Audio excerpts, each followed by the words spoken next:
Ang goal sa pagnenegosyo ay hindi para kumita lang. Ang goal ay makatulong sa mga customers natin. Yan ang long-term na mindset. Kaya ang profit mo sa negosyo ay directly proportional sa dami ng mga customers paglilingkuran mo.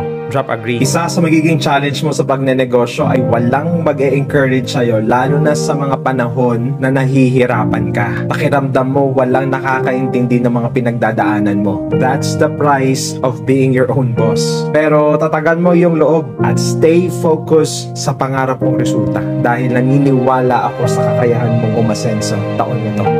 Walang magpo-promote ng negosyo mo kung hindi ikaw. Walang magpapaangat ng negosyo mo kung hindi ikaw. Kaya kung naghihintay ka sa suporta ng iba, mapafrustrate ka lang. Take charge of your result dahil naniniwala akong kaya mong umasenso. Sana dati ko po ito nalaman. Huwag hahabulin ng pera. Instead, focus ka sa value na binibigay mo sa iba. Dahil ang pera na matatanggap mo ay reflection na lang yan ng contribution na ibibigay mo sa ibang tao. Drop agree, naniniwala ako sa'yo. Taon mo to.